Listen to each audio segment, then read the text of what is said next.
मज़हर अब्बास साहब, इतनी बड़ी जिम्मेदारी जो मुसद्दिक साहब बता रहे हैं, तो ऐसे ही वो जो हैबत है एक मिलिट्री कोर्ट की, जो सिविलियन टेररिस्ट के ऊपर भी होती है और जो उन लोगों पे भी होती है जो एस्पेरेंस वगैरह करते हैं लेकिन होते सिविलियंस हैं, वो हैबत जो है वो ख़त्म हो जाएगी और जो बाकी की लोअर कोर्ट्स हैं वो मुतहम्मिल हो सकती हैं इतने बड़े बड़े टेररिस्टों का ट्रायल करने के लिए अपनी ज़िंदगी ख़तरे में डाले बगैर। आप किस तरह देखते हैं सर आज के डिसीजन को? देखिए कामरान, मैं तो इस फैसले को पॉजिटिवली देखता हूँ। देखिए, ये जिम्मेदारी मुसद्दिक साहब ने सुप्रीम कोर्ट पे डाल दी है, हालांकि मुसद्दिक साहब के अपने ऊपर ये जिम्मेदारी थी।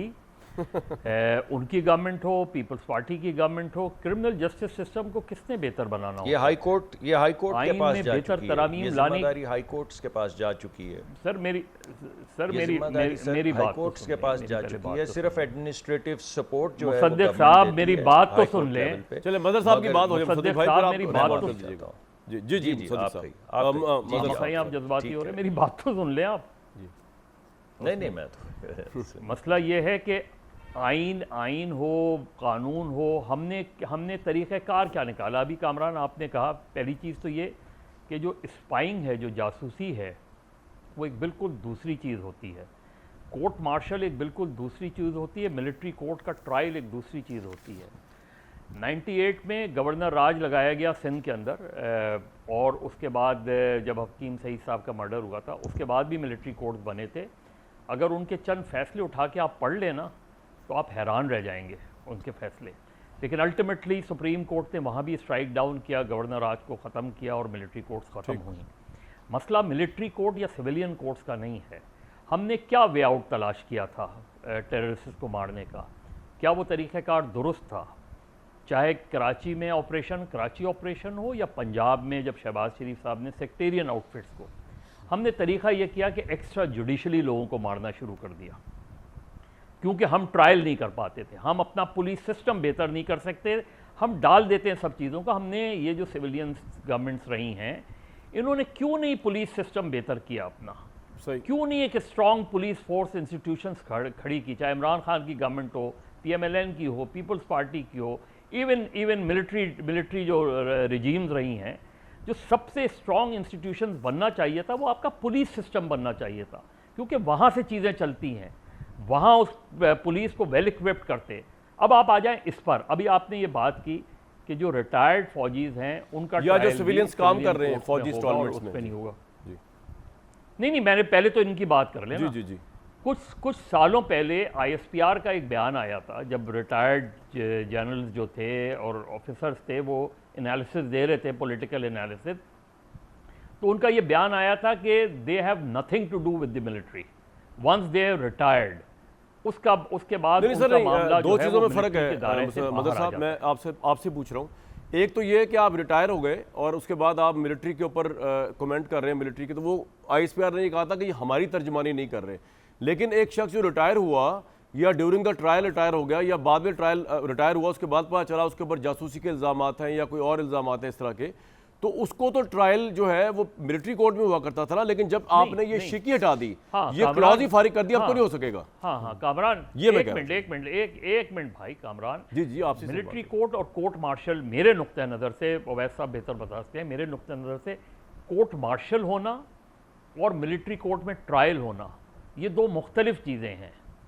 जासूसी, अगर कोई जासूसी मुल्क के खिलाफ जासूसी कर रहा है, वो कर रहा है, उसका कोर्ट मार्शल होगा। That's something very different from trial of the military. Court martial तो हाजिर सर्विस का भी हो सकता है ना मदर साहब, कोर्ट मार्शल तो किसी हाजिर सर्विस अफसर का भी हो सकता है। मैं यही आपसे बात, लेकिन मैं मेरी बात सुने ना, अब मैं आपसे ये कह रहा हूँ कि एक बंदा रिटायर होने के बाद उसके मुतालिक अगर इंकशाफात हों मिलिट्री इंटेलिजेंस के पास और वो केस दायर करना चाहे उसके ऊपर, जो कि आप ओपन फोरम कोर्ट में नहीं दे सकते, तो वो भी अब जो है ओपन फोरम में होगा, वो अब उसका रिटायर्ड बंदे का, क्योंकि वो सिविलियन बन चुका है, मिलिट्री कोर्ट में नहीं हो सकता। मेरे भाई मेरी बात तो सुन ले। जी आपसे बात कर रहा हूं जाने दें कामरान, वाकई आप बहुत वाकई जज्बाती हो रहे हैं। टाइम कम होता है, आपसे डायलॉग कर रहा हूं। जी नहीं, मेरी बात तो जी बताएं सर। मैं कामरान में ही आपसे बात कर रहा हूं। देखिए आपके कुछ जनरल्स हैं, सर्विंग हो, रिटायर्ड हो, वो सिविलियन सर्विस में काम कर रहे होते हैं ना। मैं सर्विंग्स की भी बात कर रहा हूँ, कहीं सिविलियन पे पोस्टिंग होती है उनकी, उस इंस्टीट्यूशन की वो फैसिलिटीज़ अवेल करते हैं। वहाँ अगर उनके खिलाफ कोई करप्शन का चार्ज आ जाए तो उनका ट्रायल सिविलियन कोर्ट में नहीं हो सकता। क्यों? सिविलियन इंस्टीट्यूशन में काम कर रहे हैं, तो अगर वहां कोई वाकया हुआ है तो उनका ट्रायल सिविलियन कोर्ट में क्यों ना हो? बिल्कुल, देखिए सर ये चीजें इतनी आसान नहीं है। ठीक है सर, आपका ये वेरी पॉइंट डिफरेंट आपके तक आ गया। मैं आपको सिर्फ ये अर्ज करने की कोशिश कर रहा था कि सिविलियंस जो कि प्राइवेट सेक्टर्स में काम करते हैं उनकी बात नहीं हो रही, उन रिटायर्ड अफसर्स की बात नहीं हो रही जो सिविलियन डोमेन में काम करते हैं, उन रिटायर्ड अफसरान की बात हो रही है जो मिलिट्री से रिटायर हुए लेकिन नहीं। उनके तो मुझे मुतालिक पता कामरान चले ये तो बताएं कि उनका ट्रायल जो सिविलियन इंस्टीट्यूशंस में काम करते हैं उनका ट्रायल कहां होना चाहिए आपके नुक्ते नजर से? वो तो ओपन कोर्ट्स में होना चाहिए। अगर उनका मामला खत्म हो चुका है मिलिट्री से और नहीं मिलिट्री होता से ना मुतालिक कोई ओपन केस कोर्ट नहीं है। ओपन कोर्ट में नहीं होता ना उनका ट्रायल। अच्छा, मेरे ये भाई तो ओपन कोर्ट में नहीं होता अब तो खैर वैसे नहीं होगा, उन्होंने स्ट्राइक डाउन कर उनका दिया। ट्रायल। बिल्कुल ठीक है सर, उन्होंने स्ट्राइक डाउन कर नहीं, दिया। अब तो छोड़े ना, अब की बात छोड़े, अदरवाइज भी मतलब हमारे नुक्ते नज़र से मैं और आप डिबेट कर रहे हैं, मुझे ये बताएं क्या military courts under a civilian rule जायज़ है या नहीं है? पाकिस्तान के जो अब तक का किसकी राय जो कमजोरी वक्त कानून था उसके हिसाब से तो जायज़ था और हज़ारों लोगों को सजाएं भी हुई, तो उसमें मैं क्या कह सकता हूँ आपको सर। और अभी फुल कोर्ट बनेगा, हो सकता है वो इसको अपहोल्ड भी कर दे, अपील में तो जाना ही है। तो मेरी राय की क्या है, मेरी राय में तो मुझे इजाजत दें, एक वाकया सुनाना चाहता हूँ आपको। अवैध साहब सुनाना चाहे सर, क्विकली सुना दें, फिर मैंने ब्रेक भी लेनी है, फिर मैंने आपको भी एक वाकया सुनाना था। जी बताएं।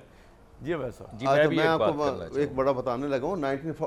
1945 में जब ये सेकंड वर्ल्ड वॉर ख़त्म हुई और इंडियन लिबरेशन आर्मी के तमाम ऑफिसर जो है गिरफ्तार हो गए बर्मा में, उनका कोर्ट मार्शल हुआ था दिल्ली में जी, जिनमें सुभाष चंद्र बोस वगैरह भी थे, वो मुसलमान भी थे, हर मज़हब के लोग थे। ट्रायल का पहला दिन था और क्योंकि बड़ा इंपॉर्टेंट ट्रायल था इसलिए field marshal, serving field marshal उसके प्रिजाइड कर रहे थे कोर्ट को। और पहले दिन जज एडवोकेट जनरल ने आके अदालत को बताया कि जनाब आज दिल्ली के सिविल जज 4 क्लास ने स्टे ऑर्डर इशू कर दिया आपके ट्रायल के ख़िलाफ़। उस ज़माने में सिविल जज 4 क्लास भी होता था। अच्छा, अब तो तीसरे दर्जे तक है। अच्छा, आप सोचिए कि उन्होंने ट्रायल को रोक दिया। वाइस राय से राय पूछी, वाइस राय ने कोई राय नहीं दी। मैं आपको तारीखें बता रहा हूँ जो रिकॉर्डेड है। जी जी, वाइस राय ने भी कोई राय नहीं दी। उन्होंने ब्रिटिश गवर्नमेंट से ओपिनियन मांगी। ब्रिटिश गवर्नमेंट की एडवाइस ही आई कि सिविल जज is the smallest component of British judicial system, his order should be respected and obeyed, adjourn trial till the stay order is vacated through the process of the court। सही sir, आपका point आ गया।